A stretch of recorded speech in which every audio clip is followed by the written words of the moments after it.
Baik, sudah tidak ada pertanyaan. Sekarang saya berikan kepada Bapak Dirjen untuk menyampaikan penjelasannya. Silakan, Pak. Baik, terima kasih Pak Ketua, pimpinan yang saya hormati, para anggota. Pertama saya ingin mengucapkan terima kasih atas beberapa catatan yang diberikan dan saya kira tadi sangat substantif untuk memperkuat tata kelola kita dalam penyelenggaraan haji khusus dan juga umroh. Perlu kami sampaikan bahwa memang ini terkait dengan hak dan kewajiban Bapak Ibu, dan dalam Undang-Undang Nomor 8 Tahun 2019 disebutkan bahwa yang menjadi penyelenggara ibadah haji khusus adalah PIHK, gitu ya, termasuk juga untuk pengguna visa mujamalah.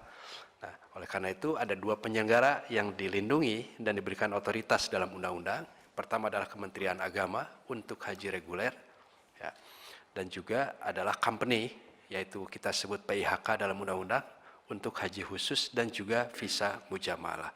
Nah, di pasal 62 disebutkan bahwa PIHK berhak mendapatkan, gitu ya, pembinaan dari Menteri, informasi tentang kebijakan penyelenggaraan ibadah haji khusus, informasi tentang jamaah haji khusus pada tahun berjalan di setiap PIHK, identitas jamaah haji, dan identitas jamaah haji itu gelang, Pak, dan asuransi.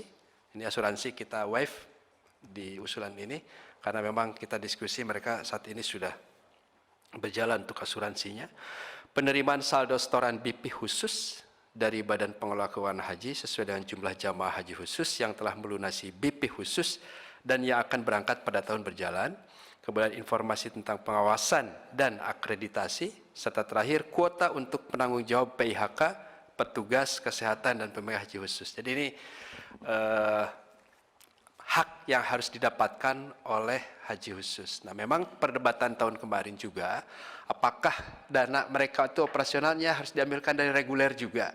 Sebelumnya biasanya katanya begitu, tetapi tahun lalu kemudian kita dibuatkan khusus, tapi karena fokus diskusi masih ke reguler dan bahkan tidak sempat dibahas sehingga memang tidak ada anggaran sama sekali, Pak John, ya, untuk tahun 2022 dan 2023 kemarin juga kita sertakan, tetapi memang tidak sempat dibahas juga, dan ini bila memungkinkan ya barangkali ini juga cukup membantu. Tahun lalu banyak kejadian, Pak, jadi termasuk yang disebutkan tadi oleh Bapak-Bapak sekalian mengenai jamaah yang tiba-tiba datang, lolos dari Indonesia, sudah mendarat, sudah pakai baju ihram, saya dikabari gitu ya, bahwa akan ada yang datang dan kemudian bermasalah. Dan kebetulan saya waktu itu juga di Jeddah, ya, meminta Pak Arsyad untuk langsung ke bandara dan ditemui oleh tim. Jadi memang kasusnya bukan masalah berangkat dari negara lainnya, Pak, tapi pemalsuan dokumennya. Jadi pemalsuan dokumen itulah yang kemudian menjadikan mereka tidak berhak untuk masuk ke dalam negara Saudi Arabia, ya, untuk melaksanakan ibadah haji. Nah, ini yang kemudian kita mitigasi dan kita telusuri, ternyata juga mereka bukan PIHK, Pak, gitu ya, bukan PIHK, bukan, Pak, itu gelap, Pak, itu PT gelap dan kita kunjungi tempatnya. Dan ternyata itu sebuah rumah kosong, Pak, nggak ada orang, nggak ada aktivitas. Jadi semacam memang by design mereka sudah membuat atau menyiapkan satu tempat pakai alamat tersebut, kemudian memang tidak ada perusahaan, Pak, di situ, jadi kosong. Jadi semacam satelit lah, satelit. Jadi kalau berhasil alhamdulillah, kalau nggak berhasil nggak akan ada yang kena, Pak. Gitu ya, karena di situ juga tidak ada kantor, tidak ada apa dan lain sebagainya. Nah, ini yang karena itulah itu menjadi masuk ke ranah kepolisian karena memang by design adalah penipuan. Sementara yang lain kasus-kasus yang kami dapatkan saat ini adalah mungkin ada yang by design penipuan, tetapi ada juga by accident, Pak. Ya tadi sudah pesan, sudah yakin dapat visa, ternyata visa gak keluar, uang udah operasional, tidak bisa mengembalikan, sudah bayar hotel, bayar pesawat, dan seterusnya. Nah, ini yang banyak terjadi seperti itu. Nah, itu mengenai haji khusus, itu ya. Nah, kemudian mengenai umroh dan masalah-masalahnya, perlu kami sampaikan bahwa ini nampaknya juga ada buntut, Pak, dari tahun 2020 dan 2021, di mana hampir 50 sampai 60 ribu jamaah umroh itu tidak bisa diberangkatkan, dan sebagian uang yang sudah di store itu memang sudah menghilang, ya, sudah tidak ada di rekening lagi, habis oleh operasional 2 tahun perusahaan tidak ada sama sekali kegiatan, atau ngendap di pesawat, atau ngendap di hotel-hotel yang juga sudah berganti pemilik dan lain sebagainya. Sehingga memang masalah finansial dari travel umroh untuk 2022 ini dalam kondisi yang baru bisa bangkit kalau juga ada dana segar.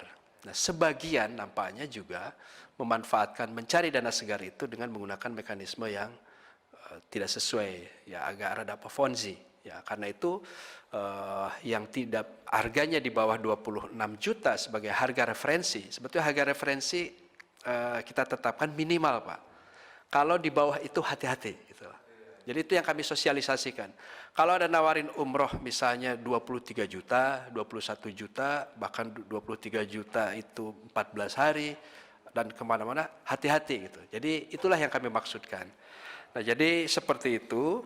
Kemudian untuk 8.000 memang komponennya tidak dimasukkan, Pak, secara detail, tetapi itu juga hasil diskusi dengan PIHK.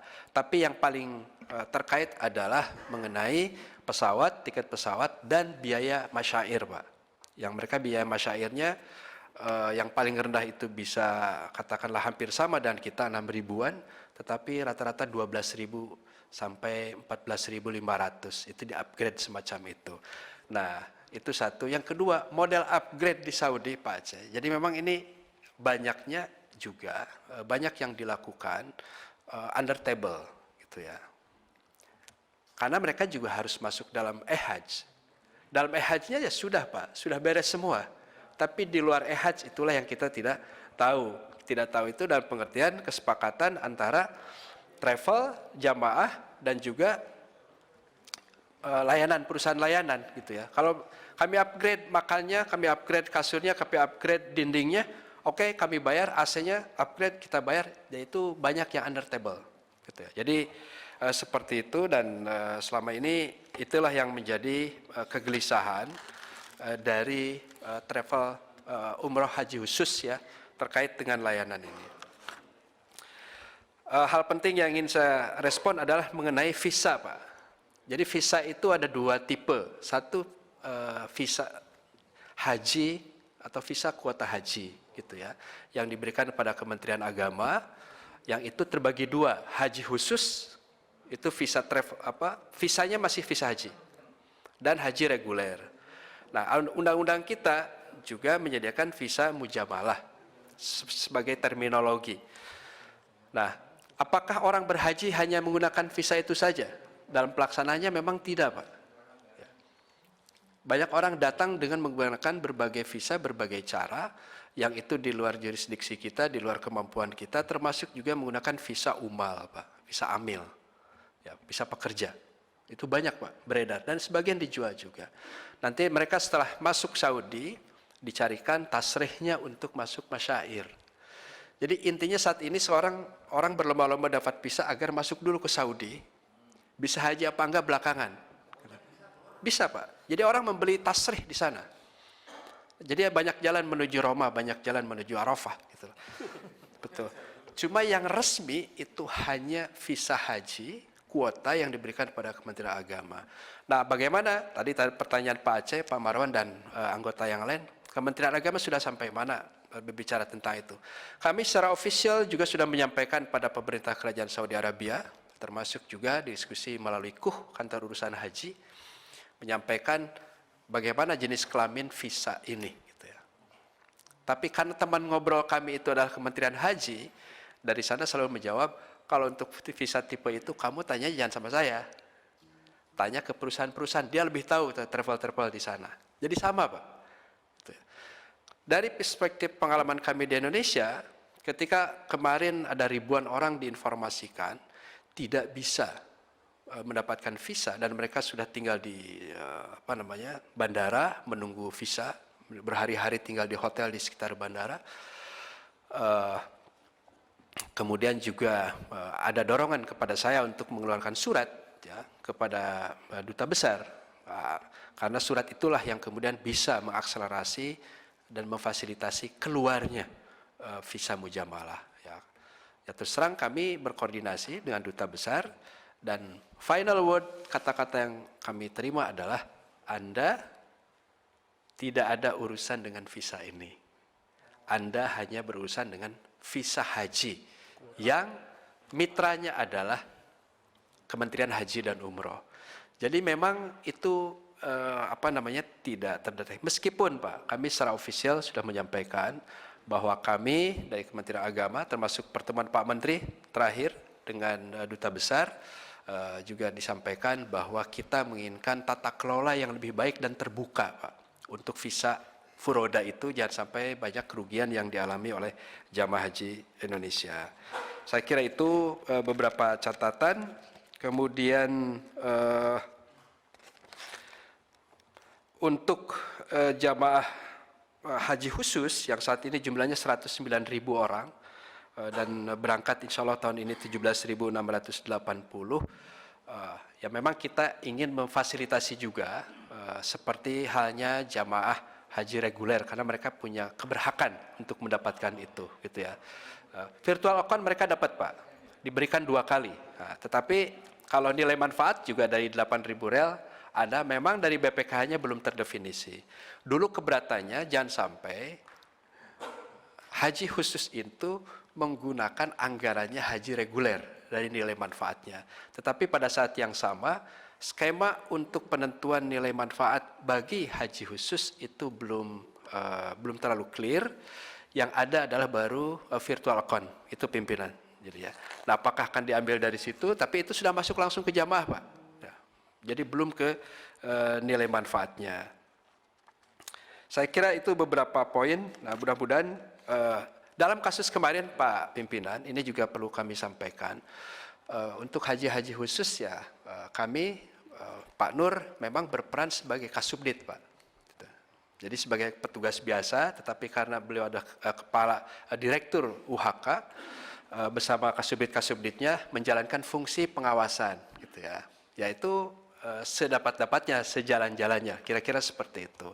Karena itu begitu ada kasus yang dipulangkan kembali 48 orang yang penipuan itu, kemudian juga untuk kasus-kasus yang lain kita tidak bisa optimal, gitu ya. Karena kalau sudah terlantar itu urusannya menjadi konjen, Pak, KJRI. Nah, yang kedua untuk penanganan umroh yang tadi 1 bulan sudah, itu kan kejadiannya November, Pak. Jadi memang beritanya kejadian lama, filmnya juga banyak yang lama dimunculkan lagi. Tapi ini kejadian sudah kita panggil berkali-kali, sudah kita peringatkan, dan memang saat ini sudah masuk ke dalam ranah hukum, gitu ya, dan sudah dipanggil. Nah, mengapa itu tadi residivis bisa masuk lagi, gitu ya? Memang beliau itu sudah masuk, Pak, beberapa kasus yang sama, tetapi untuk perusahaan ini dia tidak menjadi direksi, tidak juga menjadi komisaris, Pak, tapi pengendali di balik itu. Jadi ini memang ya harus agak komprehensif, sehingga memang di dalam data kita waktu pengusulan lagi, gitu ya, izinnya itu tidak muncul, ya. Tapi kasus-kasus sebelumnya untuk orang yang bersangkutan sudah banyak terjadi. Nah, mudah-mudahan langkah kita untuk memperkuat sistem, termasuk akreditasi kita lakukan sebagai langkah agar tidak terjadi hal-hal semacam ini. Yang terakhir dari saya, Pak Pimpinan, nomenklatur kita di Saudi itu adalah kantor urusan haji, Pak. Kantor urusan haji dan bukan kantor urusan umroh. Maksudnya apa? Dan itu ada konsekuensi, karena itu di bawah Kemenlu ujungnya, itu ada konsekuensi anggaran yang disediakan hanya untuk mengurusi haji, Pak. Jadi ketika ada kasus-kasus umroh, ya, teman-teman ke sana kemari, ada yang terlantar, ada yang semuanya itu, kan ada biaya operasional lah untuk tim, untuk jalan, bensin, ini itu makan, bahkan jamaah kadang-kadang juga perlu talangan ini itu selalu menjadi temuan BPK, Pak. Loh, Anda ini apa? untuk menangani umroh. Tugas Anda di sini apa? Urusan haji, bukan umroh. Nah ini kita sudah usulkan bertahun-tahun, termasuk kemarin ke Kemenlu, agar kantor urusan itu, kantor urusan haji itu pakai ditambah U lagi. Kemarin jadi apa ya? Kuhu atau uhu? Uhu, gitu ya. Apa kuh, gitu ya. Jadi kantor urusan umroh dan haji lah kira-kira gitu definisinya. Sehingga kita pembiayaan tim yang di sana menangani umroh jelas, gitu ya. Dan juga untuk penanganan kasus-kasus yang ada. Jadi selama ini kasusnya selesai, tinggal kita juga dengan BPK harus menjelaskan karena menggunakan anggaran di luar keperluan. Saya kira itu Pak Ketua, ya mudah-mudahan terkait dengan anggaran tadi, bila memang diperlukan atau memungkinkan, ini juga akan baik dalam rangka operasional, kita mengkonsolidasikan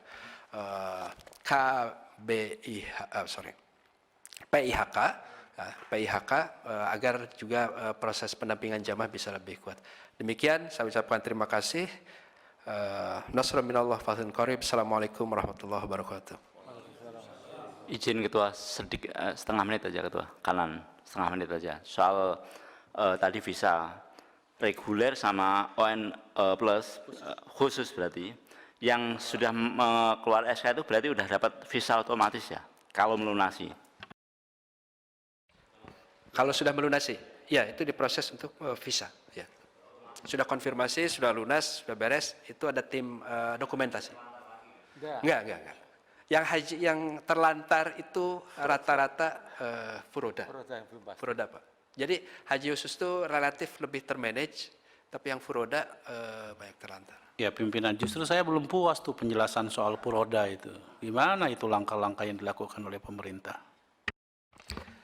Nambahkan pimpinan yang Pak Aceh, kalau tadi yang disampaikan Pak Dirjen bahwa ketika ditanya soal visa furoda, pihak yang berwenang di Arab Saudi kan mengatakan tanyakan, kan memang itu di Kementerian Haji nggak ada.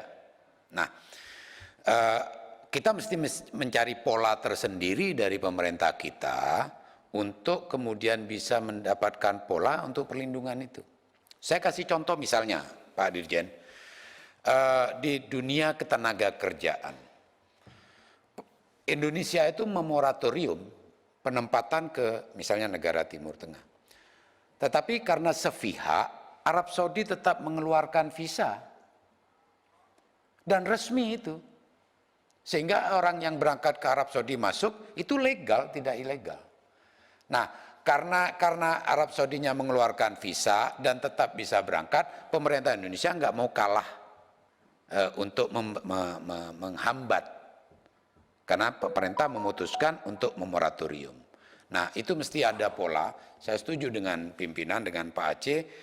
Saya masih belum puas dengan solusi yang tadi atau jawaban yang disampaikan Pak Dirjen terkait masalah furoda. Saya paham ini memang katakanlah sulit, tetapi saya punya keyakinan Pak Dirjen bisa mencari solusinya agar memberikan perlindungan pada jamaah haji furoda. Makasih Pak Dirjen. Ya, terima kasih sedikit respon. Mungkin insya Allah kami akan kita intensifkan Pak untuk masalah ini dan Kemenlu. Jadi domainnya memang di wilayah kedutaan besar itu adalah Kemenlu. Dan kami juga dalam pertemuan terakhir kita sampaikan bahwa sebetulnya ini adalah Kemenlu dan ya mudah-mudahan nanti kita bisa linkkan ya orang yang punya hak untuk mengeluarkan visa mujamalah atau furoda itu yang entitasnya sudah ada ya, dengan otoritas kita yang juga secara langsung memang berhubungan. Nah ini mungkin itu Pak Aceh.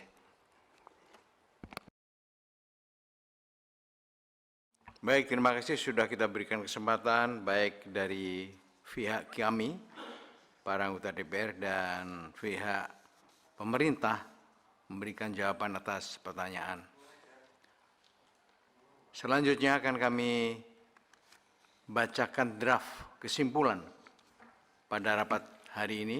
Mari kita lihat bersama.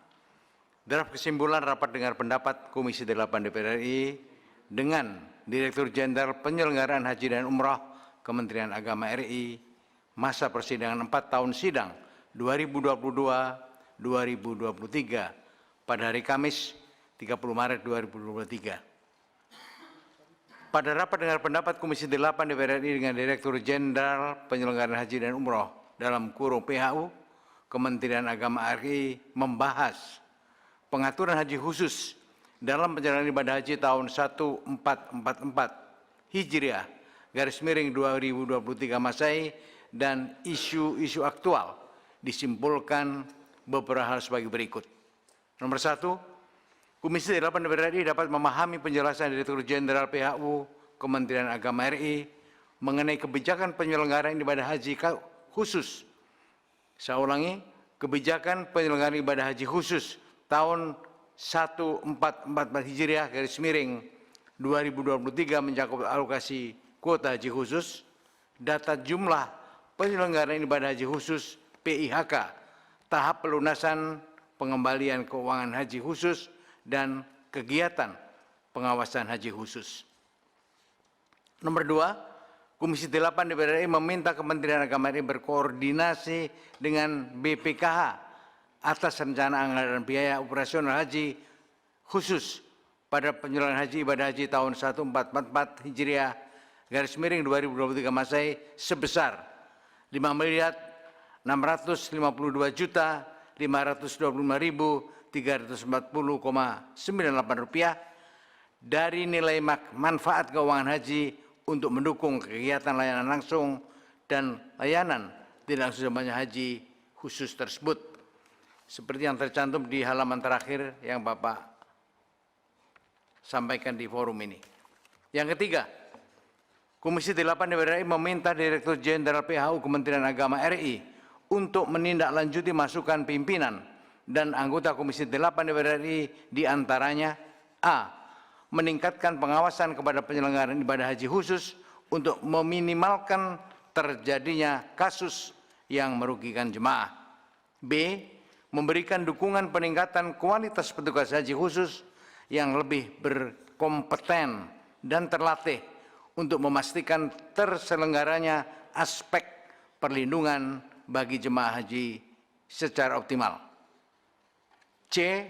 Meningkatkan sosialisasi dan komunikasi publik mengenai kebijakan haji khusus untuk mencegah penyebaran informasi palsu.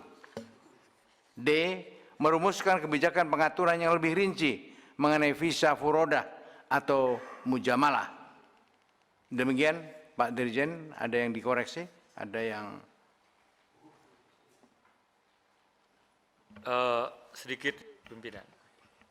Nah, mau tanya aja sama pimpinan dan anggota berkaitan dengan poin 2, ya, dalam hal penyelenggaraan ibadah haji tahun sebesar 5.652 itu. Kalau interpretasi saya dari kalimat ini, bahwa kalau BPKH setuju, berarti oke ini, gitu. Betul. Sebab begini, inisiatif rapat hari ini akan adalah dari kita yang undang, bukan permintaan dari Pak Dirjen kan. Gitu. Nah, pertanyaan saya kenapa enggak dari awal-awal ini dikemukakan? Saya melihat ini ada suatu kesempatan, wah karena kita diundang nih dimasukin nih biaya gitu loh. Pertanyaan saya gitu kan ya. Kenapa biaya ini munculnya hanya pada hari ini? Kenapa enggak ketika rapat kita sebelumnya enggak ada biaya ini? Ya. Ya kan? Sebab rapat ini kan inisiatif kita nih sekarang. Kalau tidak ada kita undang nih enggak muncul nih angka 55652 ini. Nah itu, seharusnya kalau memang angka ini ada, kita kan sudah berapa kali rapat dengan Dirjen PHU ini. Gitu. Kenapa nggak dari awal-awal disampaikan? Kenapa baru hari ini disampaikan? Kok mendadak-mendadak seperti ini? Gitu lah. Ini yang saya katakan kemarin, mohon maaf saya sampaikan ke Pak Dirjen, ini jangan mumpung-mamping gitu loh. Ya, dari kemarin nggak muncul ini. Angka 5.652 ini. Nah, kebenaran kita rapat dimasukin nih angka. Ya kalau saya secara pribadi agak aneh ini angka. Terima kasih, Pak. Silakan. Baik, terima kasih Pak Ketua, Pak Pimpinan dan para anggota. Jadi sebetulnya ini sudah setiap pembahasan BPIH itu di lampiran itu selalu ada, Pak. Ya, memang tidak pernah sempat terbahas dan waktu itu fokus kepada BPIH reguler terus seperti yang tahun lalu. Nah, cuma kemudian bila ada perbincangan khusus untuk anggaran yang diajukan seperti haji khusus dibahas pada saat pembahasan tentang haji khusus. Nah, ini kami masukkan di sini. Jadi sebetulnya waktu diskusi sebelumnya di FGD dan seterusnya sudah di lampiran itu biasa kita masuk, Pak. Dibulatkan ya, jadi seperti itu. Baik, menurut Pak Aziz, kalau kita tak masukkan di kesimpulan, kalau pendapat ada saya, di sini. karena ini baru tiba-tiba saya tahu, saya akan mengikuti rapat dengan PHU ini setiap saat dan setiap ini, sampai akhir, dari awal sampai akhir. Ya, dengan munculnya tiba-tiba ini, tentu kita sepakat dulu. Ya, apakah ini kan seperti memberikan persetujuan, bolanya tergantung BPKH, BPKH setuju ya silakan cair, gitu kan ya. Ini interpretasi saya secara hukum bunyi kesimpulan ini. Ya. Nah, karena saya ini secara pribadi saya sampaikan nanti ya kesepakatan kita bersama. Apakah kalau memang kita setuju ya kita setujui saja. Kalau kita tidak setuju ya tidak setuju. Gitu loh. Karena saya baru muncul angka ini baru sekarang ini. Angka ini. Dan kebetulan ini yang saya sesali ini rapat ini inisiatif kita, Pak.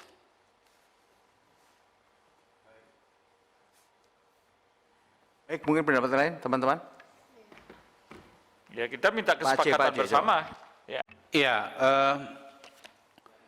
saya tidak tahu ya, harusnya memang Direktorat Haji Khusus itu harusnya memiliki anggaran tersendiri. Dalam konteks pertanyaan saya ke Pak Dirjen, apa memang nggak punya anggaran khusus untuk pengawasan haji khusus di APBN? Untuk pengawasan haji khusus maupun umroh untuk UHK, ya ada tetapi sangat terbatas, Pak. Sangat terbatas itu berapa?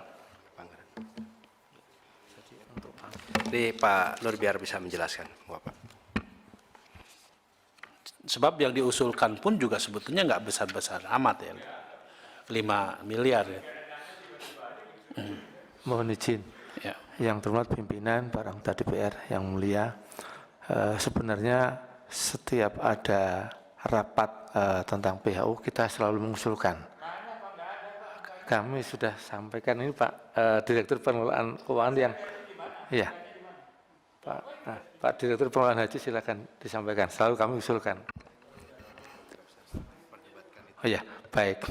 Berkaitan dengan anggaran, kami saat ini memang di APBN ada anggaran 6 miliar untuk setahun untuk se-Indonesia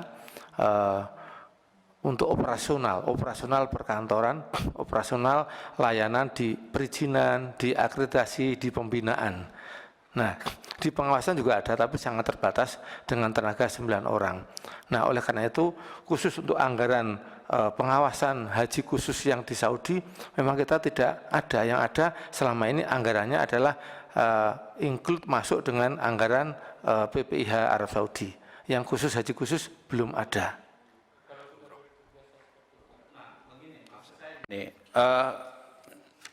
Inilah yang kadang-kadang kita juga heran ya dengan proses penganggaran di Kementerian Agama. Harusnya memang ini harusnya menjadi bagian dari kegiatan yang harus dibiayai oleh APBN. Kalau menurut saya, ini bagian dari perlindungan kepada jamaah haji khusus loh.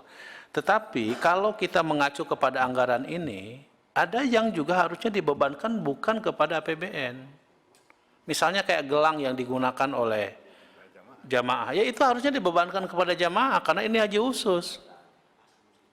Gitu loh. Atau misalnya tadi yang saya sebutkan soal buku manasik, ya itu harusnya menjadi tanggung jawab si PIHK.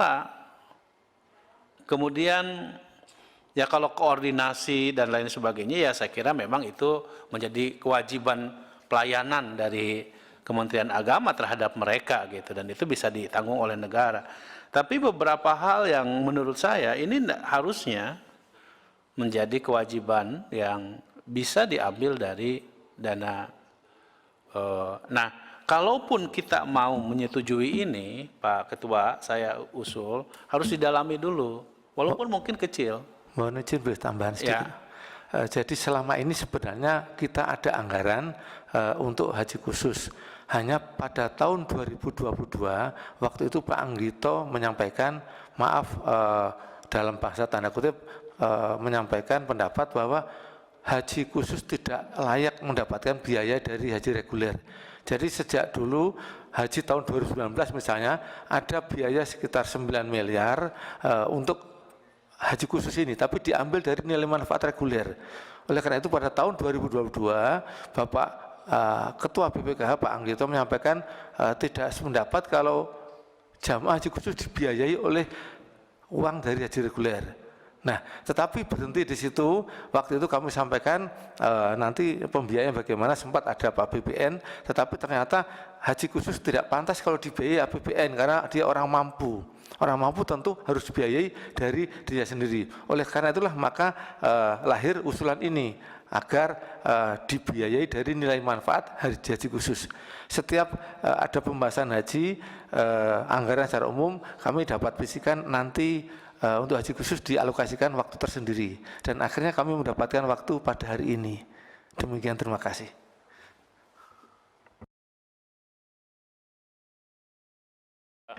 Saya sependapat seperti yang disampaikan oleh Pak Ketua tadi. Kalau toh ini kita setujui, ada suatu momen tersendiri untuk membahas tentang masalah ini. Ya, ini jumlahnya kecil, cuman saya yang kurang saya terima adalah munculnya tiba-tiba. Ya, saya mengatakan bahwa rapat BPIH itu kan rapat secara keseluruhan. Tidak ada kita mematok-matok, wah ini, bagian itu, tidak gitu kan. Nah, kenapa ini tidak diinikan dari awal? Saya hanya khawatir karena ini muncul tiba-tiba, ada permasalahan di kemudian hari. Itu aja. Terima kasih. Itu. Izin pimpinan. Jadi saya kira untuk poin penambah nomor 2 itu sebaiknya di drop aja dulu. Karena apa? Nanti sebagaimana yang disampaikan oleh Pak John, daripada akan muncul masalah di kemudian hari. Sebab kita sudah menentukan, pertama ada panja, kedua sudah disetujui ketika RDP dengan Raker dengan Menteri, dan itu sudah disepakati. Dan saat itu tidak muncul. Untuk mengeliminir persoalan itu, saya kira di drop dulu, mungkin lain waktu, karena ini kan sesungguhnya Pak, bukan momen juga, karena ini adalah yang mengundangkan Komisi 8, bukan artian permintaan dari Kementerian Agama. Itu solusinya saya kira, pimpinan. Terima kasih. Baik, saya tawarkan kepada Bapak Dirjen, dari nomor 2 sementara kita drop saja, kemudian kalau ada pertemuan lagi, perlu ada pembahasan tersendiri. Gitu. Ya, memang ini Pak, harus ada kesepakatan besar juga. Sebetulnya desain kita tentang haji khusus itu persepsinya akan kita tempatkan seperti apa. Gitu ya. Misalnya pertama adalah apakah haji khusus PIHK berhak mendapatkan dukungan dari dana nilai manfaat. Gitu ya. Kalau saya menerjemahkan pasal 62 Pak. Ya, memang ada hak-haknya semua di situ, termasuk gelang itu memang disebut Pak Aceh ya. Gelang, buku, dan seterusnya. Terlepas mereka itu mampu untuk mengadakan sendiri dan bahkan lebih bagus. Nah, bahkan asuransi pun harusnya disediakan oleh dari dana ini. Berhak mendapatkan. Jadi di pasal 62 Undang-Undang Nomor 8 2019 tentang haji khusus itu disebutkan seperti itu, dan pada saat yang sama PIHK itu wajib melayani jamaah bla bla bla bla bla. Nah, jadi sebetulnya penerjemahan undang-undang. Tinggal kita perlu untuk menegaskan kembali karena dulunya sudah ada include, tadi Bu Ulan nanya tentang harusnya masuk include di situ. Kalau dulu include, nah tapi kemudian tahun 2022 kita drop karena memang ada keberatan kalau harus didanai dari haji reguler. Nah, jadi kami secara operasional tentu masih perlu gitu ya. Tapi kalau misalnya memang perlu satu tahapan atau tahapan lagi untuk memastikan ya bahwa prosesnya maupun besaran yang kami usulkan itu bisa diterima, ya kami ikut bersama dengan teman-teman. Kalau ya seperti yang saya katakan, kecuali kalau PHU yang minta kita rapat, minta persetujuan ini secara khusus, kita akan bahas. Ya belum tentu dalam tanda kutip kita setujui gitu kan ya. Tetapi karena ini kita yang mengundang, terus dimasukin, didomplengin ini, ya kalau saya secara pribadi kurang pas, gitu kan ya. Kalau saya pendapat ini di drop dulu, kalau toh memang kita ini, ya kita menunggu undangan rapat dari yang bersangkutan atau FGD atau apa, gitu loh. Untuk membahas ini secara khusus. Apakah memang di dalam dana kemaslahatan itu ada punya hak, ONH plus atau ONH khusus untuk mendapatkan dana kemaslahatan dari BPKH. Kita lihat aturan-aturannya tentang itu, gitulah. Saya belum sempat belajar tentang aturan-aturannya lebih lanjut, gitulah. Kasih pimpinan. Izin pimpinan, sebelah kanan. Saya nggak tahu ya, karena di ONH haji khusus ini juga dapat nilai manfaat dari virtual account, itu jelas. Di situ tertulis misalnya mereka store awal 4.000 US. Kemudian saat ini mereka sudah ada penambahan 4.200 menjadi 4.290,8 US. Berarti ada tambahan 298 US. Kalau dirupiahkan berarti 4 juta rupiah. Artinya seandainya rata-rata mereka dapat nilai manfaat 3 juta sampai 4 juta rupiah, itu sudah sangat lebih untuk menutupi angka 5 miliar itu. Sudah sangat lebih, karena kami menghitung tadi 5 miliar kalau dibagi sekian ratus ribu calon jamaah khusus itu hanya per jamaah hanya 319 rupiah. Terima kasih. Nah itu posisi ini mohon ada kebijakan seperti apa. Baik, karena banyak masukan seperti ini, saya anggap ini belum tuntas. Tolong panjenengan laporkan ke Pak Menteri. Bagaimana pendapatnya Pak Menteri? Izin Pak, ini kita waktu panja dulu ada rekomendasi, ada pembahasan. Artinya di kesimpulan panja itu ada rekomendasi untuk pembahasan biaya haji khusus ini. Ada rekomendasi di kesimpulan panja. Kesimpulan panja apa? Panja biaya haji. Ya. Ya. Pak, untuk tidak bertele-tele, untuk apa? Lebih efisien. Ini kita drop hari ini dulu. Kita menunggu undangan dari PHU tentang rapat mengenai ini. Ya, pada kesempatan itulah kita bahas apakah kita akan setujui atau tidak. Kita lihat juga landasan-landasan hukumnya dulu, gitu loh. Kami bacakan. Nah, itu. Merekomendasikan untuk membicarakan dengan berbagai pihak mengenai.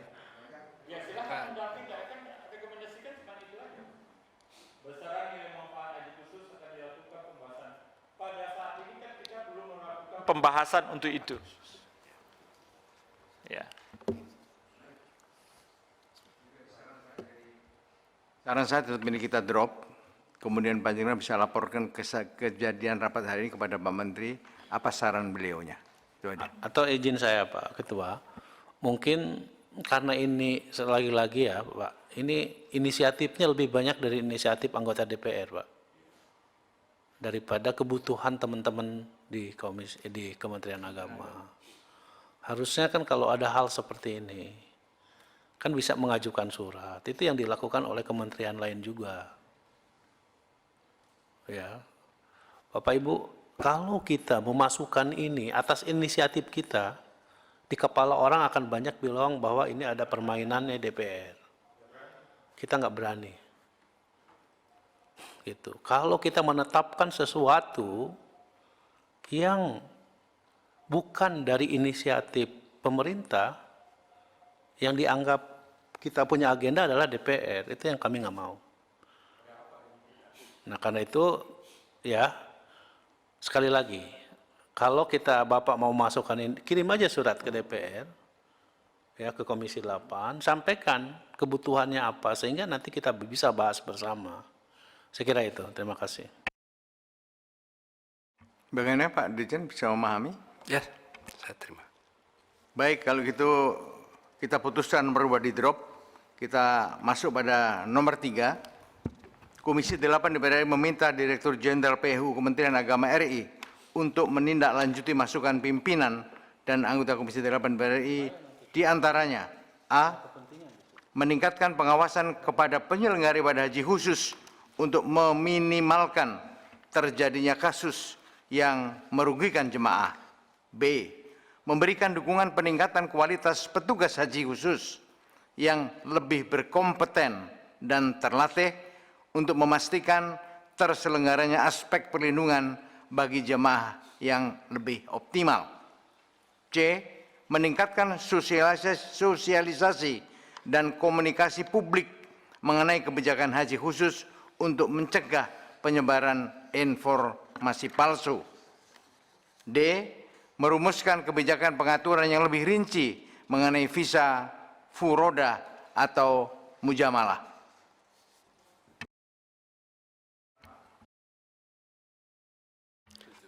Satu lagi Pak Ketua, apakah mungkin ada penekanan tadi Pak untuk peningkatan pengawasan, penekanan rekomendasi percepatan perubahan nomenklatur KUH itu Pak? Karena itu kita ini setiap saat kasus umroh dan ketika ditangani dan lain-lain, kita dipertanyakan karena Anda tidak ada nomenklaturnya, gitu ya. Padahal kita ini haji dan umroh, tapi nomenklaturnya kantor urusan haji saja yang di Saudi. Sudah. Nomenklatur ini kan setelah undang-undang berlaku, itu langsung nomenklaturnya dirubah SOP-nya seharusnya.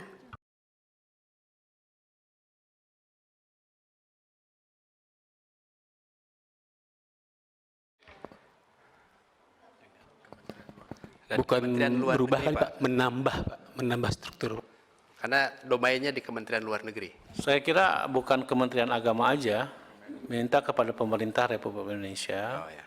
gitu ya. Ya, betul Pak. Untuk pemerintah Republik Indonesia untuk menambah nomenklatur menjadi undang-undang, sesuai dengan undang-undang haji dulu baru umroh. KUHU. Ya kan dalam undang-undang haji dulu kan. KUHU.